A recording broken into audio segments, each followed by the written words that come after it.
ইসলামের ইতিহাসে সাহাবীদের জীবন যেমন সাহসিকতায় ভরপুর, তেমনি কিছু কিছু ঘটনা রহস্য ঘেরা। আজকের এই কাহিনী সেই ধরনের একটি বিরল ঘটনা, যেখানে একজন সাহাবী রাতের অন্ধকারে পড়লেন জিনের মুখোমুখি। এই গল্পটি কেবল একটি ভয়ের কাহিনী নয়, বরং ঈমান, ধৈর্য এবং আল্লাহর ওপর সম্পূর্ণ ভরসার একটি দৃষ্টান্ত শিক্ষা। হযরত জাবির ইবনে আব্দুল্লাহ রাদিয়াল্লাহু তাআলা আনহু ছিলেন রাসূল সাল্লাল্লাহু আলাইহি সাল্লাম এর ঘনিষ্ঠ সাহাবীদের একজন। তিনি বহু হাদিস বর্ণনা করেছেন এবং বহু যুদ্ধে অংশগ্রহণ করেছেন। তার জীবনে অনেক রহস্যময় ঘটনা ঘটেছে, যার মধ্যে একটি ঘটেছিল এক রাতে যখন তিনি সফরে ছিলেন। ঘটনার শুরু। একদিন হযরত জাবির রাদিয়াল্লাহু তাআলা আনহু একাকিত্ব এক সফরে বের হন। তার সাথে ছিল একটি উট আর একটি ছোট থলে, তাতে কিছু শুকনো খাবার আর পানি। রাতে তিনি একটি নির্জন স্থানে বিশ্রামের জন্য থেমে গেলেন।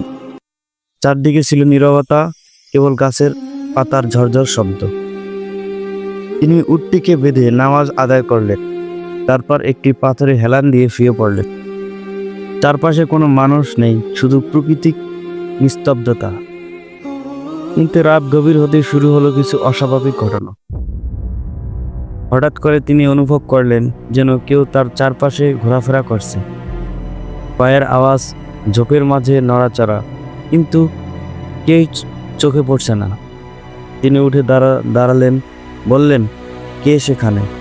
যদি মানুষ হও সামনে এসো, আর যদি জিন হও আমি আল্লাহর নামে তোমাকে আদেশ করছি, কোনো ক্ষতি করো না। কোনো উত্তর নেই, কিন্তু হঠাৎ দূরে একটি কুয়াশাচ্ছন্ন ছায়া দেখতে পেল।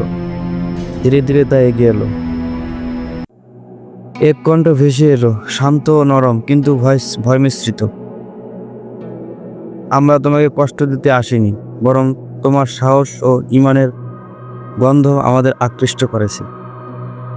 হযরত জাবির রাদিয়াল্লাহু তাআলা আনহু বিস্মিত হলেও ভয় পাননি।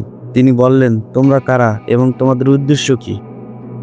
জিন বললেন, আমি এবং আমার সাথীরা দীর্ঘদিন ধরে ইসলামের কথা শুনে আসছি।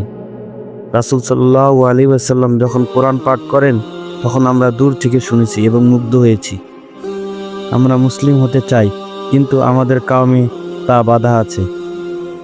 হযরত জাবির রাদিয়াল্লাহু তাআলা আনহু তাদের বুঝালেন কোরআনের শিক্ষা, রাসূল সাল্লাল্লাহু আলাইহি সাল্লামের দাওয়াত এবং তাওহীদের মর্মার্থ। তিনি বললেন, তোমরা যদি সত্যিকারের ইসলামের পথে আসো, তাহলে আল্লাহ তোমাদের সকল পথ খুলে দিবেন।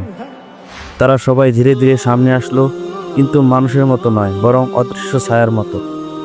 তারা বলল, আমরা তোমার হাত ধরে ইসলাম কবুল করতে চাই। জাবির রাদিয়াল্লাহু তাআলা আনহু তাদের শাহাদা পাঠ করালেন। এরপর হযরত জাবির রাদিয়াল্লাহু তাআলা আনহু বললেন, তোমরা যদি সত্যি ইসলাম গ্রহণ করেছো, তবে তার প্রমাণ দাও। আমি চাই তোমরা কোনো অন্যায় কাজ থেকে বিরত থাকবে এবং নিজেদের কওমকে বিরত রাখবে। জিন প্রতিজ্ঞা করলো তারা আর মানুষকে বিপদে পরিচালিত করবে না, এমনকি তাদের কওমে ইসলাম প্রচার শুরু করবে। পরের দিন সকালে জাবির রাদিয়াল্লাহু তাআলা ঘুম থেকে জাগলেন এবং তখন দেখলেন তাদের উটের আশেপাশে কিছু শুকনো পাতা দিয়ে কিছু লেখা, আল্লাহ আমাদের সাক্ষী, আমরা ইসলাম গ্রহণ করেছি। তিনি সিজদাহ পড়ে গেলেন। এই অলৌকিক ঘটনা তার ঈমান আরো মজবুত হয়ে গেল। এ ঘটনার পর তিনি মদিনায় ফিরে এসে রাসূল সাল্লাল্লাহু আলাইহি সাল্লামকে সবকিছু জানালেন। নবী করিম সাল্লাল্লাহু আলাইহি সাল্লাম মুস্কি এসে বললেন, জাবির, জিনরাও হেদায়েতের আলো চায় এবং তুমি তাদের হেদায়েতের একটি মাধ্যম হয়েছ। এ গল্প আমাদের কিছু গভীর শিক্ষা দেয়।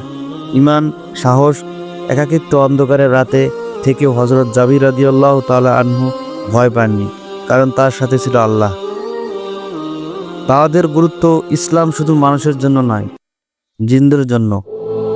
দাওয়াত সবার জন্য। আখলাক ও নম্রতা। ও জাবির রাদিয়াল্লাহু তাআলা আনহু কোনো গালাগালি বা শব্দ ব্যবহার না করে বরং ভদ্রতার সাথে ইসলামের পথে ডাকলেন। আল্লাহর উপর ভরসা। সমস্ত রহস্য ও ভয়ের মাঝেও আল্লাহর উপর পূর্ণ ভরসা করলে সব বিপদ কাটিয়ে ওঠা যায়।